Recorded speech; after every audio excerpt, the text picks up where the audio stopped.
La salle, elle est bien remplie et je ne pense pas avoir dit bonjour à tout le monde. Alors, j'en profite pour vous saluer, à vous aussi qui êtes sur Zoom, sur YouTube. Aujourd'hui, nous allons nous arrêter sur un texte. Vous me direz, je ne suis pas trop concerné par ça. Ça parle un peu d'esclavage, mais surtout d'un plaidoyer pour un frère. Égalité, liberté et fraternité. C'est la devise de notre pays. Mais ça aurait pu être aussi les mots de l'auteur de notre lettre aujourd'hui, Paul, pour plaider la cause d'Onésime. Nous allons parler aujourd'hui de la lettre adressée à Philémon par Paul, une lettre pastorale, personnelle, qui a pour but de plaider la cause d'Onésime, qui était un esclave. Philémon était un riche grec de Colosse qui s'était converti au christianisme, sans doute grâce à Épaphras, qui sert à l'origine de l'église de Colosse. Et Épaphras lui-même s'est converti au contact de Paul. Philémon avait des esclaves, et parmi lesquels il y avait donc Onésime, qui veut dire utile en français. Il portait bien son nom en tout cas. On ne sait pas pour quelle raison exactement ce dernier a pris la fuite pour se retrouver à Rome, en présence de Paul. Peut-être pour retrouver le clan d'esclaves fugitifs qui étaient à cette époque à Rome, puisque Rome était the place to be, l'épicentre du monde. Mais toujours est-il, Onésime devient disciple de Jésus. Alors Paul prend la plume pour le renvoyer chez son maître avec une lettre de recommandation pour que ce dernier le reprenne en son service et avec bienveillance. Prions avant la lecture. Éternel, ta parole est vraie et elle est surtout efficace pour nous orienter et aussi nous transformer. Et ce matin, oh Père, nous voulons encore nous arrêter sur ta parole et moi-même en premier au Seigneur pour être à l'écoute de ta parole et aussi pour la comprendre, mais surtout, Seigneur, pour qu'elle puisse avoir de l'effet dans ma vie et dans la vie de mes frères et sœurs, que nous puissions être transformés au Seigneur par elle, que tu puisses enlever tout ce qui peut nous empêcher d'être à l'écoute, de comprendre la fatigue, que tu nous rendes captifs au Seigneur à ta parole et que ton esprit puisse nous donner de la saisir, de la comprendre et de l'appliquer dans notre vie. Au nom de Jésus. Amen. Lecture donc de Philémon dans la version français courant. De la part de Paul, mis en prison pour avoir servi Jésus-Christ, et de la part de notre frère Timothée. À toi, Philémon, notre cher ami et compagnon de travail, et à l'Église qui se réunit dans ta maison, à notre sœur Appia et à Archippe, notre compagnon de combat. Que Dieu notre Père et le Seigneur Jésus-Christ vous accordent la grâce et la paix. Toutes les fois que je prie, je pense à toi, Philémon, et je remercie mon Dieu, car j'entends parler de ton amour pour tous les croyants et de ta foi au Seigneur Jésus. Je demande à Dieu que la foi que tu as en commun avec nous soit efficace en toi pour faire mieux connaître tous les biens que nous avons dans notre vie avec le Christ. Ton amour, frère, m'a donné beaucoup de joie et d'encouragement, car tu as réconforté le cœur des croyants. Ainsi, bien que dans la communion avec le Christ, j'ai toute liberté de t'ordonner ce que tu dois faire, je préfère t'adresser une demande au nom de l'amour. Tel que je suis, moi, Paul, un vieillard, et de plus maintenant gardé en prison à cause de Jésus-Christ, je te demande une faveur pour Onésime. Il est devenu mon fils en Jésus-Christ, ici, en prison. Autrefois, il t'a été inutile, mais maintenant, il nous est utile à toi et à moi. Je te le renvoie maintenant, lui qui est comme une partie de moi-même. J'aurais bien aimé le garder auprès de moi pendant que je suis en prison pour la bonne nouvelle, afin qu'il me rende service à ta place. Mais je n'ai rien voulu faire sans ton accord, afin que tu ne fasses pas le bien par obligation, mais de bon cœur. Peut-être Onésime a-t-il été séparé de toi pour quelque temps, afin que tu le retrouves pour toujours. Car maintenant, il n'est plus un simple esclave, mais il est beaucoup mieux qu'un esclave, un frère très cher. Il m'est particulièrement cher, mais il doit l'être encore beaucoup plus pour toi, aussi bien dans sa condition humaine que comme frère chrétien. Si donc tu me considères comme ton ami, reçois-le comme si c'était moi-même. Si tu as causé du tort, ou s'il te doit quelque chose, mets cela sur mon compte. C'est de ma propre main que je t'écris ces mots. Moi, Paul, je te le rembourserai. Je n'ai certes pas à te rappeler que toi, tu me dois ta propre vie. Oui, frère, je t'en prie, accorde-moi cette faveur pour l'amour du Seigneur. Réconforte mon cœur au nom de notre communion avec le Christ. Je suis convaincu au moment où je t'écris que tu feras ce que je te demande. Je sais même que tu feras plus encore. En même temps, prépare-moi une chambre, car j'espère que grâce à vos prières, je vous serai rendu. Épaphrase, qui est en prison avec moi à cause de Jésus-Christ, t'adresse ses salutations, ainsi que Marc, Aristarque, Démas et Luc, mes compagnons de travail. Que la grâce du Seigneur Jésus-Christ soit avec vous. Amen. Voilà où se termine ce texte. Et ce que je vous propose de voir, c'est au verset 1 à 7 que les bénédictions et la solidarité des chrétiens. Et les versets 8 à 20, là, c'est vraiment le plaidoyer de Paul pour Onésime. Et puis à la fin, les versets 22 à 25, on voit les salutations communes et également les bénédictions. D'emblée, nous voyons qu'au verset 1 à 7, l'unité qui existe ou qui doit exister entre les chrétiens. Paul n'est pas seul.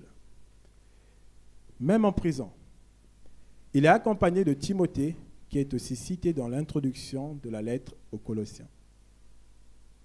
Philémon, destinataire de la lettre, est appelé un cher ami, ou dans la version second 21, un bien-aimé collaborateur.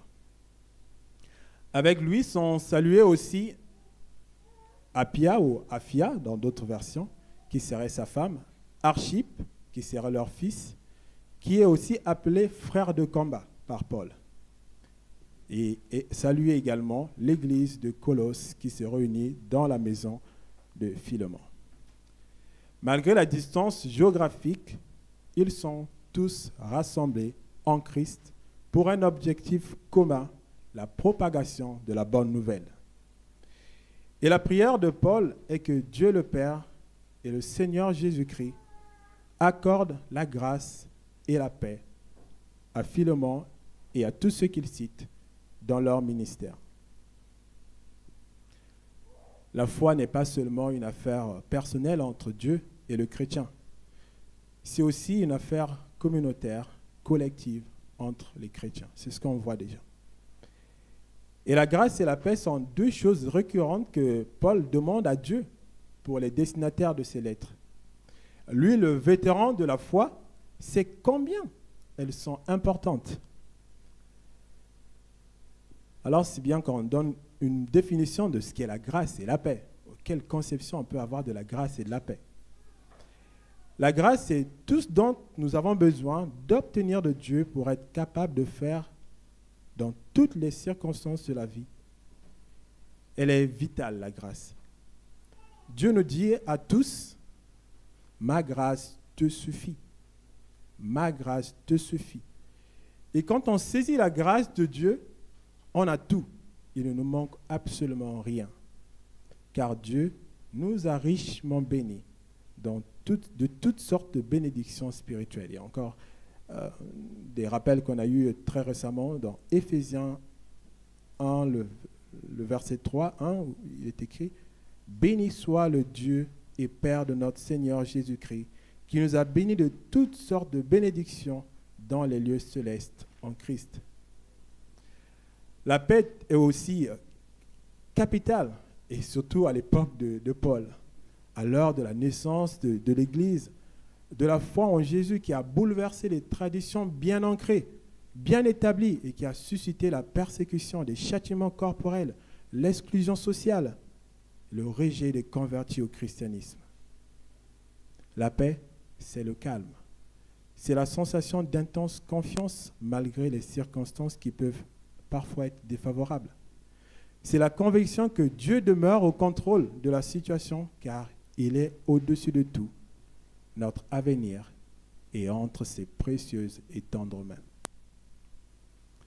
Et nous aussi, des siècles après, nous avons aussi besoin de ces deux bénédictions dans notre marche chrétienne, la grâce et la paix de Dieu. Nous avons la promesse de Jésus qu'il sera toujours avec ses disciples, avec tous ceux qui ont mis leur confiance en lui, et ce jusqu'à la fin des temps. Et il leur demande à ses disciples de ne pas être troublés, mais de recevoir la paix qu'il donne. Une paix qui ne dépend pas des circonstances, car il est omniprésent, toujours là, et il a la pleine puissance pour agir selon sa volonté. Paul, qui a déjà souffert pour l'évangile et qui est en prison, sait combien ces deux bénédictions qu'il cite sont l'un des biens les plus précieux du chrétien en Christ. Et on voit que Paul est vraiment un grand frère dans la foi, qui nous montre le bon exemple parce qu'il marche fidèlement sur les traces de son Seigneur Jésus-Christ. C'est pourquoi il peut dire quelque chose qui peut parfois personnellement m'interpeller en me disant, est-ce que moi je peux dire ça quand même de moi? 1 Corinthiens 1, verset 1, « Soyez mes imitateurs comme je le suis moi-même de Christ. » Soyez mes imitateurs comme je le suis moi-même de Christ. S'il peut dire ça, c'est parce qu'il suit fidèlement les traces de son maître. Est-ce que moi, je peux dire ça de moi? Dire à quelqu'un, à mon fils, à mon frère et soeur, sois mon imitateur. Tout comme Jésus a intercédé et intercède toujours au ciel pour ses disciples, ses frères et sœurs, Paul a également cette préoccupation et cette bienveillance. Il prie pour les chrétiens. Et cela m'interpelle, moi, en premier. Combien de temps est-ce que je consacre à la prière en faveur de mes frères et sœurs, pour leur santé spirituelle, leur affermissement, pour leur bien-être? Pourtant, c'est important, d'autant plus que moi, le premier, je serai au bénéfice de leur maturité, de leur croissance. Ils seront des frères d'encouragement, de combat, des alliés dans la commune marche chrétienne. Imaginez que vous soyez membre d'une équipe de sport. Choisissez lequel. Si l'un des membres de votre équipe est très dynamique, talentueux, c'est toute l'équipe qui sera au bénéfice de son talent, n'est-ce pas? Eh bien, je pense que c'est pareil aussi pour nous. Si nous prions pour que notre frère soit fort dans la foi, acquiert la maturité, c'est pour que notre équipe également soit plus forte. Philémon jouit d'une bonne réputation auprès de la communauté chrétienne. C'était un chrétien dont la foi est palpable par ses actes et son zèle pour la propagation de l'évangile. Il a mis ses biens au service de l'évangile en ouvrant sa maison aux chrétiens, l'église de Colosse, en faisant preuve d'hospitalité, en accueillant des missionnaires itinérants, et sa famille et lui sont consacrés à l'évangile. Il est lui-même appelé compagnon de travail par Paul, et quand on voit le zèle qu'avait l'apôtre Paul pour l'évangile, nous pouvons imaginer ce qui impliquait d'être son compagnon de travail ou la portée de l'affection de Paul envers Philémon. Et le fils de Philémon, Archippe, n'est pas en reste. Il est appelé compagnon de combat. Cela montre que la famille de Philémon a sans doute fait face à la persécution de quelque nature que ce soit, mais qu'elle a tenu bon, qu'elle persévère dans sa foi en Jésus-Christ. Philémon n'est donc pas resté statique. Une fois qu'il a découvert l'Évangile, il s'est mis en action. Il s'est mis au service de son maître, Jésus-Christ. Et là, nous pouvons nous aussi nous inspirer, aussi nous examiner sur notre marche chrétienne, sans porter de jugement comptable ou réquisitoire. Notre foi progresse-t-elle ou sommes-nous au même stade? participons-nous activement à l'annonce de la bonne nouvelle? La prière de Paul pour Philémon, au verset 6, est très intéressante et je vous propose de la relire. Je demande à Dieu que la foi que tu as en commun avec nous soit efficace en toi pour faire mieux connaître tous les biens que nous avons dans notre vie avec le Christ. J'ai envie de dire, c'est aussi ma prière pour moi et pour vous, que nous fassions mieux connaître tous les biens que nous avons dans notre vie avec le Christ. Notre témoignage de vie bien distinct des valeurs de ce monde est l'un des moyens de le faire. Il peut y avoir plusieurs moyens de manifester cela. Philémon et sa famille ont sans doute eu un impact positif sur leurs salariés, leurs esclaves, et notamment Onésime. Et les témoignages qui est rendu d'eux donnent une indication un peu sur leur attitude envers les hommes, tous les hommes d'une manière générale. Et il serait donc un peu incohérent que ce dernier ait fait preuve de maltraitance envers Onésime. Mais peut-être que Onésime a pu entendre déjà parler de l'évangile de la maison de son maître, Philémon. Mais toujours est-il, celui-ci s'enfuit, sans doute parce qu'il n'est pas satisfait de sa condition chez son maître. Ce n'est pas forcément la conséquence des mauvais traitements, mais le rêve, la recherche de la liberté. C'est un peu comme les enfants et à l'adolescence en particulier. Bien que logés, nourris, blanchis par leurs parents, ils ne semblent pas satisfaits de leurs conditions. Bon, je ne parle pas à ceux qui sont ici, ils sont tous sages. Mais je demanderai quand même à vos parents à la fin. Nous, enfants de Dieu, nous agissons aussi parfois pareil vis-à-vis de notre Père. En Dieu, nous avons tout. C'est lui qui est la source de la vie, qui fait lever le soleil sur nous et nous accorde bienveillance et grâce. Pourtant, il arrive que nous options de faire nos propres choix sans les lui recommander, comme une soif de liberté. Je veux faire comme bon me semble. Recommandons notre sort à Dieu, il agira fidèlement. Rappelons-nous que Jésus a dit, sans lui, nous ne pouvons rien faire de bon. Et ça, c'est une certitude. Moi, je le confesse pour moi. L'apôtre Paul donne aussi un enseignement sur les relations entre responsables et ceux qui sont sous leur responsabilité et la manière de leur faire des demandes ou comment faire des observations objectives et constructives. J'ai trouvé ça très habile. Il a d'abord mis en avant tous les points positifs remarqués chez Philémon et il lui a fait part ensuite des points à améliorer, des choses à changer à la lumière de la parole de Dieu. La démarche de Paul ressemble à la structure qu'on retrouve dans Apocalypse, la lettre aux 7 églises, où on voit avant ce qui est positif, des compliments, et après, ce qui a changé. Par exemple, à l'église d'Éphèse, il est écrit « Je connais tes œuvres, ton travail et ta persévérance. Je sais que tu ne peux pas supporter les méchants. » C'est très positif, ça.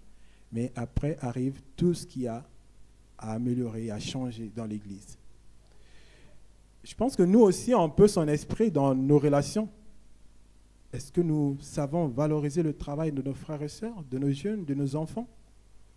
Apprenons à le faire, car ils seraient plus réceptifs et plus prompts à nous écouter et à prendre en considération les observations formulées. Et en tant que responsable et ancien, l'apôtre Paul aurait pu exiger des choses à Philémon, qui est de plus son fils, un enfant spirituel. Non pas une exigence pour satisfaire ses propres besoins, mais l'intérêt de l'évangile. Mais plutôt que d'exiger quelque chose, il lui fait une demande de faveur. Il lui demande une faveur. Et on trouve ça dans le verset 9. Et là encore, nous aussi, on peut s'en inspirer. En tant que responsable, est-ce qu'on peut s'examiner? Est-ce que nos demandes sont toujours motivées par le désir de plaire à Dieu, pour la gloire de Dieu? Est-ce vraiment pour la bonne nouvelle? Et nous devons aussi apprendre à ne pas faire usage abusif de notre rang pour obtenir des choses de ceux qui sont sous notre responsabilité. Prenons exemple sur le modèle de management de Jésus, qui a su composer avec les faiblesses de ses disciples pour les emmener à devenir des gens qui ont bouleversé le monde et qui ont fait que vous et nous, aujourd'hui, nous soyons réunis. Au verset 8 à 22, on voit la plaidoirie de Paul envers Onésime. Et Paul a posé d'abord les fondements essentiels de la requête qu'il s'apprête à faire à Onésime. Et cette base, c'est vraiment la parole de Dieu. C'est le référentiel de tous ceux qui ont mis leur confiance en Jésus-Christ. Alors, sur quelle base nous résolvons nos différends, nos incompréhensions? Est-ce sur la base de la Bible ou sur la pensée majoritaire, sur ce que dit le monde, la société? Onésime, l'esclave fugitif, risque gros. En plus de sa fugue, il semble qu'il soit parti avec quelque chose qui appartenait à son maître. Il aurait donc commis un vol. Et la loi romaine donnait le plein pouvoir, le plein droit à Onésime, son maître, pour le faire condamner. Ce qui pouvait sans doute aller jusqu'à la mort.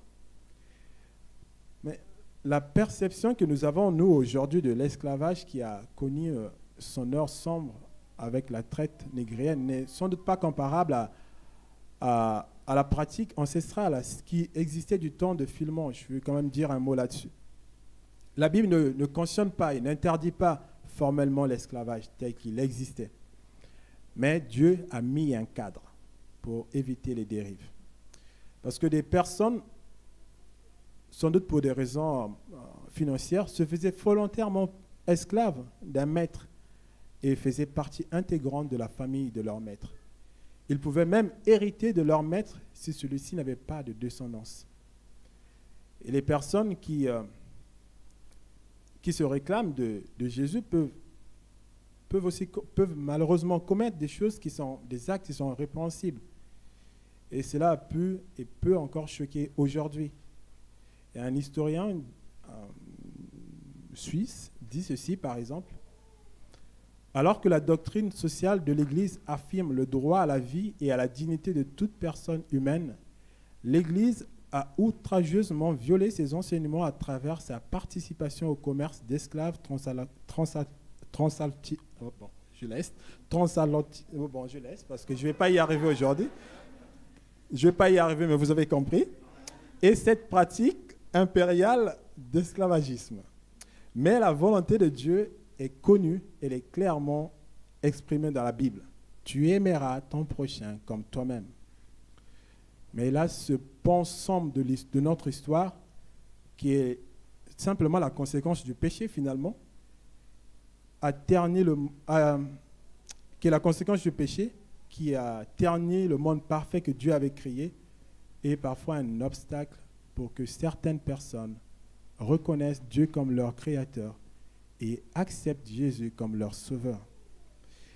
Alors, j'ai envie de paraphraser un groupe de musique, Dévotion, dans leur album « Je tiendrai bon » qui dit « Pourquoi rejeter Dieu si c'est l'homme qui me dégoûte ?»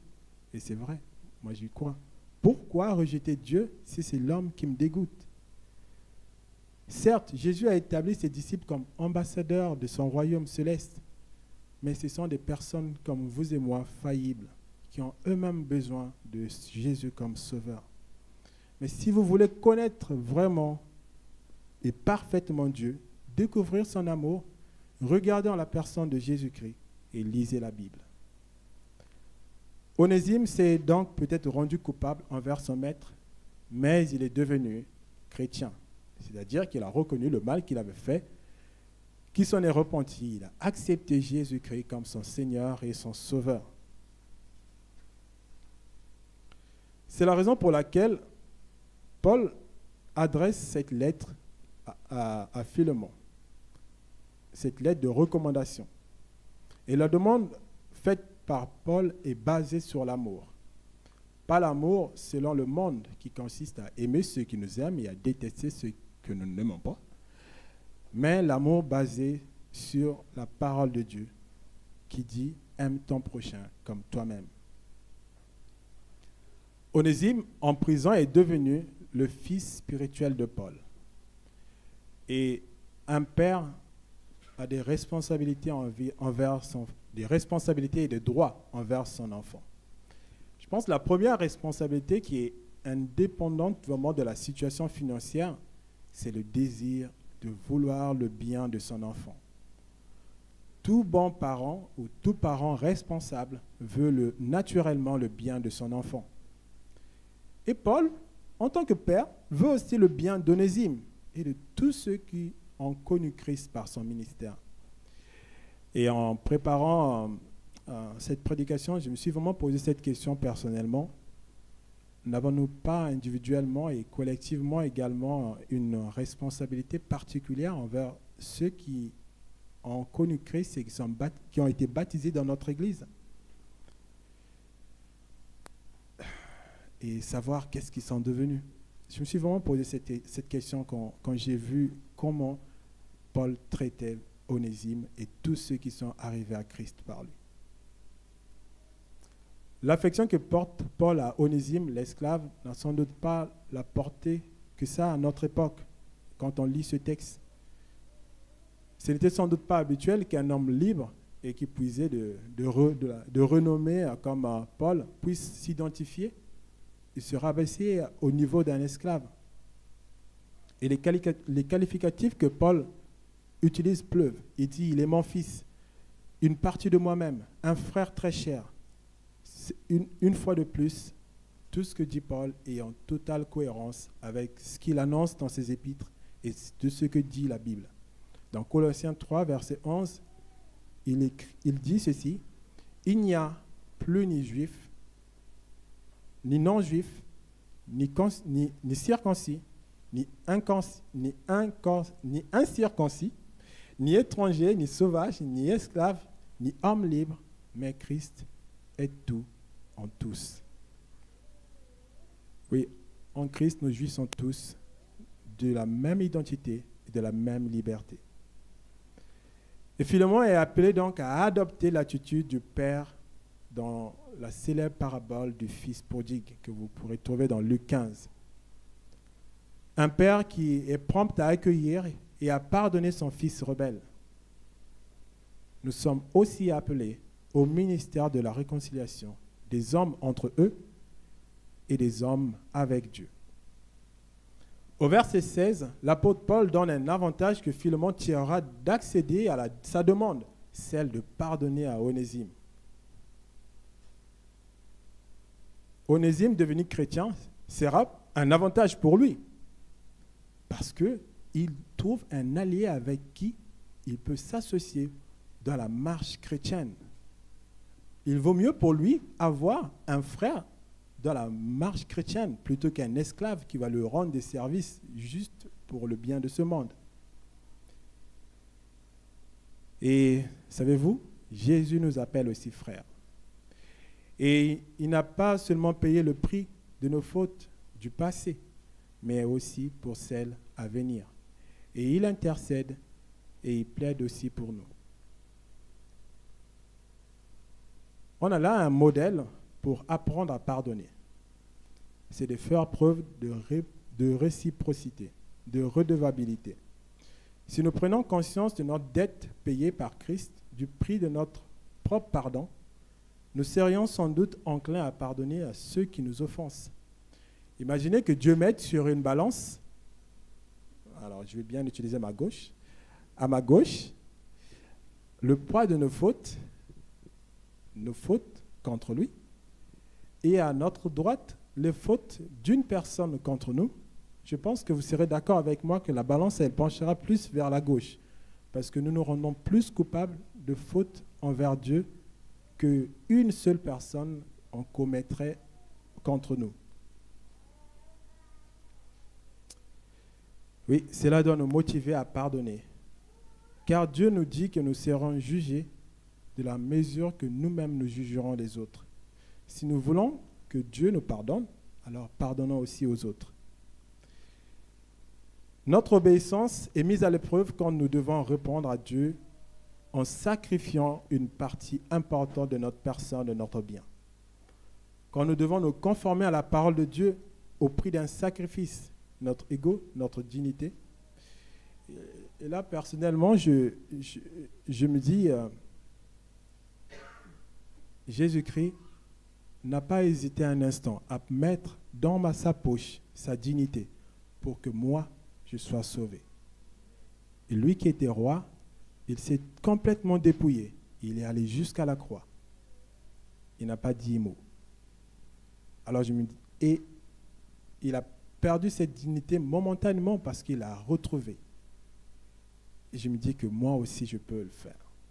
Moi aussi je dois le faire. Mettre ma dignité dans ma poche pour le bien de l'évangile, pour la gloire de Dieu. Et je sais qu'un jour, je retrouverai cette dignité.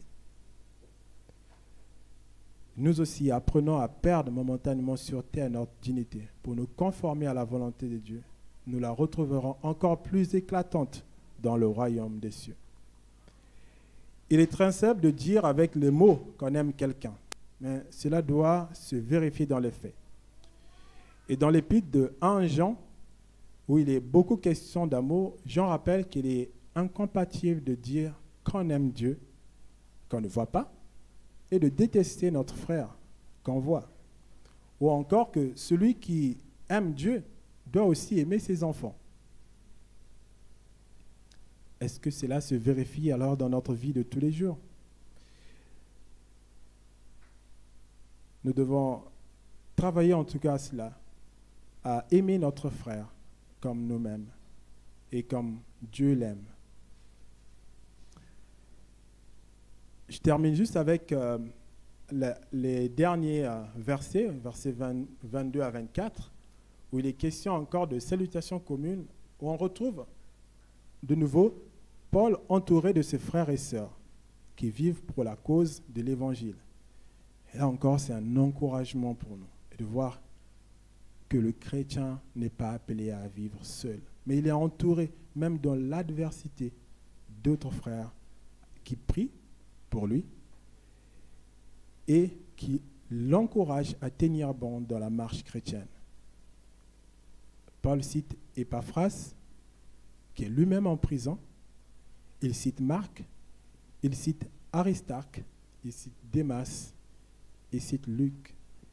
Et moi, j'aimerais citer aussi vos noms dans notre marche chrétienne commune, en nous encourageant les uns les autres à persévérer dans la foi en Jésus-Christ.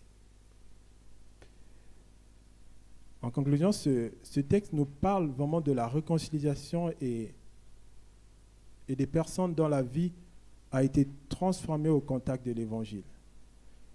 Ceux qui sont tombés dedans quand ils étaient enfants, dans leur jeune âge, parce qu'ils sont nés dans une famille religieuse comme Paul, et qui, à un moment de leur vie, ont dû prendre personnellement position en faveur de Christ. Il y a ceux qui n'ont pas du tout entendu parler de l'Évangile dans leur enfance et qui ont été saisis à la rencontre, au contact de l'Évangile et qui ont accepté Jésus-Christ comme leur Seigneur et Sauveur. La particularité de ces deux, ceux qui sont nés dans une famille religieuse ou les autres, c'est qu'ils forment ensemble désormais une vraie famille et vivent en nouveauté de vie, à la lumière de la bonne nouvelle de la parole de Dieu, à la gloire de Dieu. Et ils mettent tous leurs efforts en commun pour la propagation de l'Évangile. Des mentors, des coachs, vous en trouverez une pléthore dans ce monde, et même ici dans notre région. Mais tout ça, ça sera pour un but dérisoire et éphémère. Si vous voulez vraiment changer de vie, vivre pour l'essentiel, dans la grâce et la paix, indépendamment des circonstances, dans l'abondance, tout comme dans la disette, vivre éternellement, alors choisissez Jésus. C'est lui seul qui peut changer votre vie. Pour ceux qui ont déjà choisi Jésus comme coach, mais plus encore comme maître, persévérez dans la foi en se laissant transformer par l'Évangile pour être un ambassadeur authentique et fidèle. Christ seul peut nous changer pour être à son image. Alors si vous voulez vivre la LEF, L-E-V, liberté, égalité, fraternité, Choisissez Jésus. Vous serez libre de la captivité du péché. Vous serez égal en tout point avec tous les frères et sœurs, tous ceux qui ont mis leur confiance en Jésus. Et vous vivez la fraternité. Oui, peu importe la couleur, peu importe l'origine, vous pourrez appeler une sœur, un frère, de son nom, parce que vous serez rassemblés en Christ. Si vous voulez changer de vie, choisissez Christ. Amen. Prions.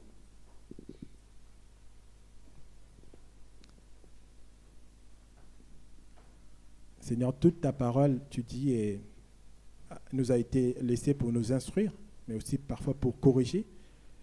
Et on se réjouit, au Père, de ce que tu ne nous as pas laissés seuls, au Seigneur, à nous débrouiller avec notre propre intelligence, mais de ce que tu as tout mis à notre disposition pour te connaître, pour savoir ce que tu attends de nous, et aussi pour te servir et marcher fidèlement à ta parole, au Seigneur. Merci de ce que tu es un maître qui est compatissant et un maître qui nous connaît dans nos faiblesses et qui veut nous relever, qui veut nous donner de pouvoir supporter toute situation, toute difficulté, mais non pas avec nos forces, mais avec les forces que toi tu donnes. Merci Seigneur de ce que tu relèves et tu donnes la vie éternelle à quiconque croit en toi. Oui, c'est toi seul qui peux changer ma vie. C'est toi seul qui peux changer nos vies. Et nous voulons au Seigneur que tu sois glorifié dans nos vies. Que ton esprit, Seigneur, nous aide à mieux connaître ta parole, à mieux te connaître, et à ceux qui ne t'ont pas encore choisi comme Seigneur, on prie que tu les aides à découvrir la beauté de ton amour, la beauté, au Seigneur, de ton appel, au Seigneur, qui est vraiment sans poids. Tu ne mets pas de poids, au Seigneur, sur nous. Au contraire, tu allèges notre poids parce que c'est toi qui dis que sans toi, nous ne pouvons rien faire. Ça veut dire qu'en toi, nous pouvons tout faire. Alors, accorde-nous, au Seigneur, la force pour tenir bon. Que ton nom soit glorifié. Au nom de Jésus. Amen.